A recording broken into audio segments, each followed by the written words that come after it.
It was a quiet afternoon when I returned home from college. Stepping through the familiar door, I was greeted by memories of my childhood. The house felt different, quieter, yet somehow warmer.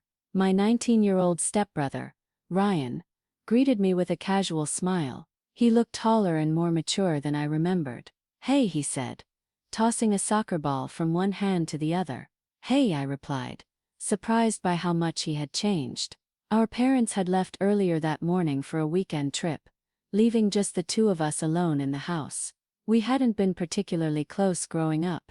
I was 3 years older, and our lives rarely overlapped. But that afternoon, something shifted. While I unpacked my things, Ryan knocked on my door. "Want to order pizza later?" he asked.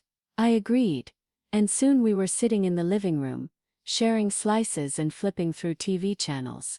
The conversation flowed easier than I expected. We laughed about old family stories, like the time we built a fort out of bedsheets and got in trouble for knocking over a lamp. "You were such a troublemaker," I teased.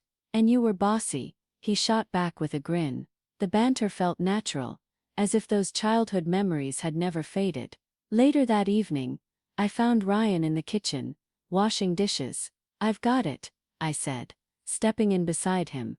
"Nah, you're the guest now," he joked. But I grabbed a towel anyway. As we cleaned, we talked about his plans for college.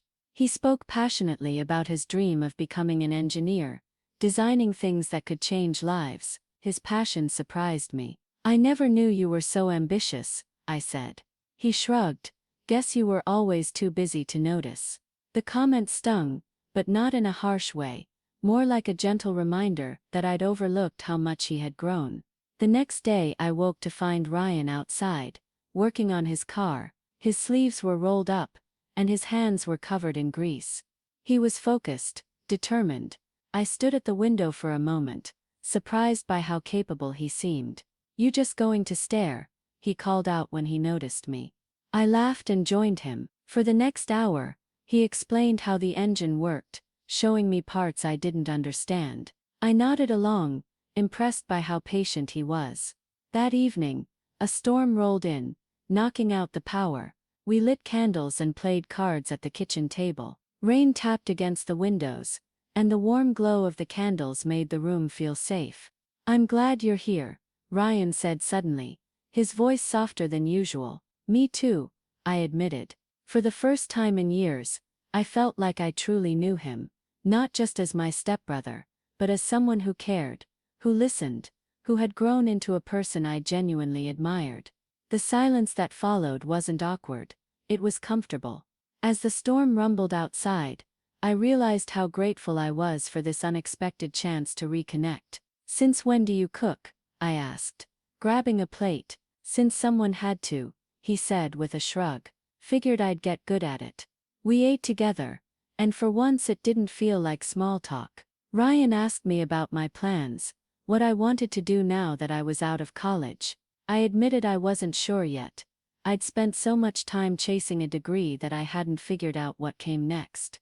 "You'll figure it out," he said confidently.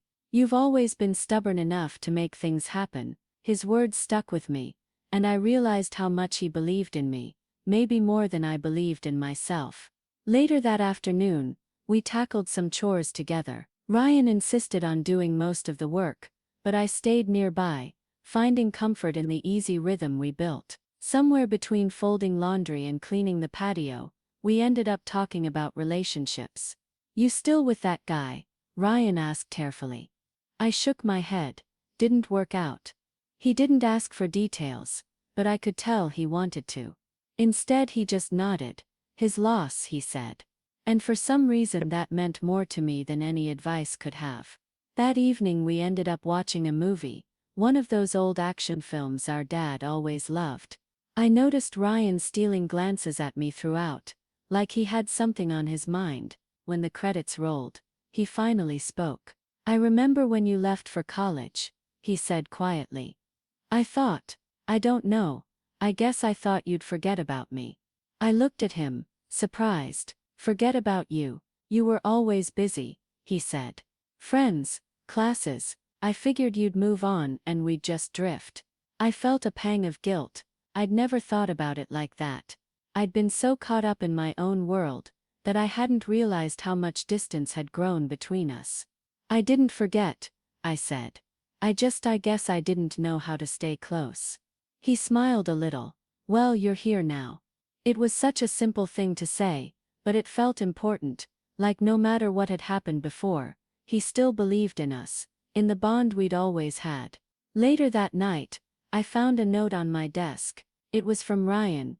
Glad you're home. I smiled to myself, folding the paper carefully. For the first time in a long time, I felt like I belonged, not just as part of the family, but as someone Ryan genuinely cared about. And I realized I cared just as much. The next day felt different, quieter, almost tense. Ryan seemed distracted, barely speaking during breakfast. I figured he just needed space, but something felt off. By the afternoon, he was still distant. I found him outside, sitting on the porch with his phone in hand, staring at the screen. Everything okay? I asked. He hesitated, then shook his head. Just some stuff with school, nothing big. I knew it wasn't nothing. After some pushing, he finally opened up. He'd missed a project deadline, and it put him at risk of losing his scholarship. I should have handled it better, he muttered. But now I'm stuck. You're not stuck, I said. You're just overwhelmed. I can't fix it. He shot back, frustration breaking through. I've already tried. For a second I didn't know what to say. He wasn't just upset, he was disappointed in himself. Maybe you can't fix everything at once, I said carefully. But you can start somewhere. He didn't respond, but I could tell he was listening. That evening, I brought my laptop to the table and started typing. Ryan walked past and stopped. What are you doing? Helping you, I said.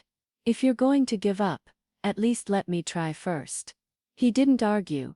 Instead he sat down beside me. We spent hours, rewriting parts of his project, tightening ideas, fixing gaps, and finding ways to improve it. He was sharper than he gave himself credit for, and soon he was leading the way, explaining concepts I barely understood. By the time we finished, his mood had shifted. The frustration was gone, replaced by something quieter, relief, maybe even pride. Couldn't have done it without you, he said. You did most of it, I reminded him. Yeah, but you didn't let me quit. That night, I caught myself thinking about how much he had changed. The kid I remembered, stubborn, restless, always chasing something, had turned into someone who worked hard, cared deeply, and didn't give up, even when things felt impossible. The next morning, I found him pacing the kitchen, nervous. You okay? I asked. Yeah, he admitted. But I'll figure it out, I smiled. I know you will, he grinned back, and in that moment, I realized something important. Ryan wasn't just my stepbrother, he was someone I genuinely admired, someone who made me want to be better too. Ryan's project was accepted, and I could see the weight lift off his shoulders. He tried to play it cool, but I knew how much it meant to him. That night, he seemed lighter, like he could finally breathe again.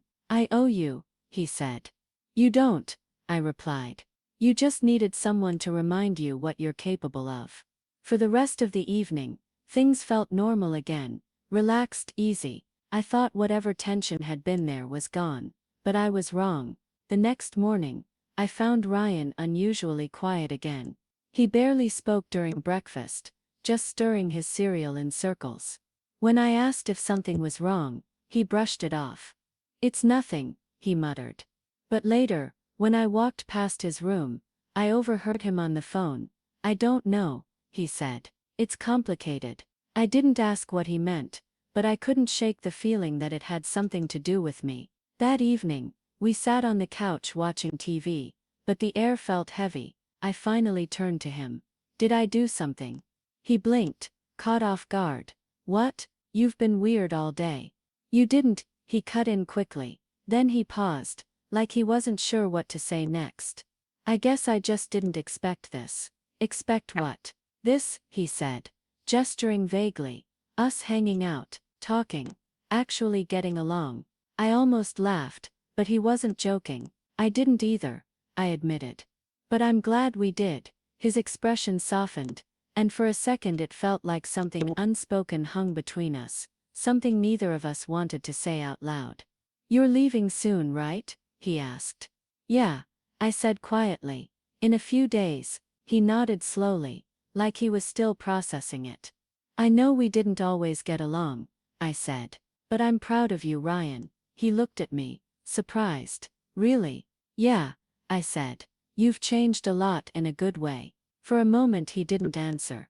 Then he smiled, not his usual sarcastic grin, but something genuine. I'm proud of you too, he said. You always act like you're still figuring things out, but you've got it together more than you think.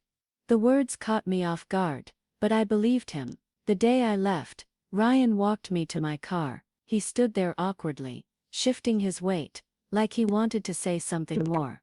You're going to be okay, I said. I know you are. You too, he replied.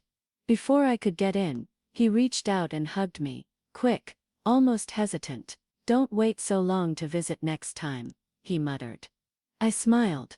I won't. As I drove away, I realized something important. We hadn't just reconnected, we'd built something better, stronger, and no matter where life took us, I knew that bond would always be there.